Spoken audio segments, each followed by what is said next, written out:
Hey everybody, Dustyn from Miller Plant Farm here, and my helper Alexandra Miller from Miller Plant Farm. I'm 5th generation, this is 6th generation. I'm just going to give an update on some of the crops. Now it's Friday, June 19th. It's early afternoon. We just had a passing shower move through.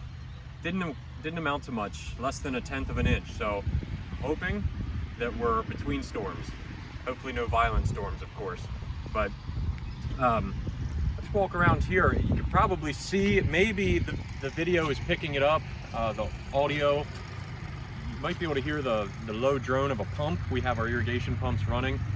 We can take care of watering the crops without the rain to a certain point. We've got a long way to go before we would be a shortage of water, but we have a lot of drip irrigation going. We actually watered some sweet corn, but what I'd like to do now is head out to the field and show you a couple crops in their early stages growing right now.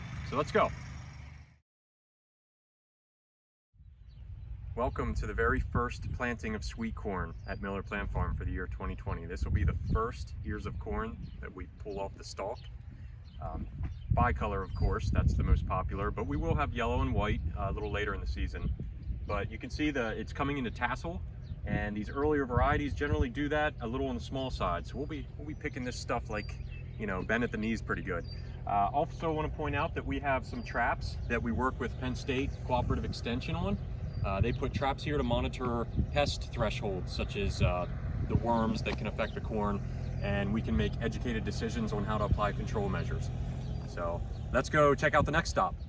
Okay, we've got someone else who didn't decide to be shy at this stop. What's your name? Palmer Miller. Yep, I have Palmer and Alex now. And what field are we in? The cantaloupe field. We're in the cantaloupe field, and we've got nice long rows of cantaloupes. It's actually a really good looking field, really clean, really healthy, and we are coming into the flower stage. If you look here, you see all the yellow flowers, tons of yellow flowers, and the bees will be visiting these and getting us pollinated. And then hopefully by July 20th, we'll start enjoying cantaloupes for the summer. We are in the tomato field, right, Palmer? Okay, and you can see something we talk about at Miller Plant Farm a lot is successive plantings. You know, it doesn't make a lot of sense to plant all of your vegetables at once. You know, stagger them, then you have that great flush of the finest fruit staggered throughout the summer, rather than having a lot of nice fruit at once and then the plants start to get tired and your quality diminishes. You see that? The youngest planting, intermediate, and the largest ones are up top. We have them tied up, not caged. We used to cage, but it was a lot more work. This way, with these guide rail supports and some string, we can keep them up off the ground, and that thwarts a lot of disease pressure.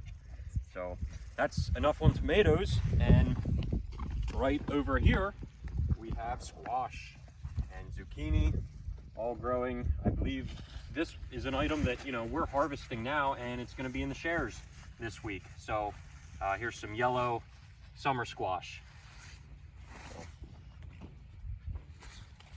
I want to pick some. We're in one of my favorite fields, the pepper field, mainly the hot peppers. Most of what we pick here and grow is sweet peppers. That's where the market is, but we do stick in some jalapenos and some Caribbean red hots and habaneros just for fun. So I like jalapenos on just about every burger I eat in the summertime, but they're looking great. You can see the nice clean rows, and also eggplants right here to my left. Nice long row of eggplant that we'll be harvesting all summer. Okay, you're joining me from almost one of the top spots on the farm. Over my right shoulder, you might see a jet of water moving around, and that's a sweet corn field down there. We're certainly running irrigation, not waiting till things are in dire straits and really in need of water, but we're trying to keep things watered up well and still hoping we get rain. And skies are looking a little ominous, so I think I don't know, plenty of chances of storms the next couple nights. But what we have right here amongst me is our oldest first planting of watermelons, and we're just starting to hit the flower stage on these two. But you can see the successive plantings, the largest ones, and we're intermediate, and then we just actually planted some earlier in the week. So that's one of our specialty crops here, is the seedless watermelons at Miller Plant Farm. And Happy Happy Father's Day to all the fathers, and enjoy week 3 of the CSA.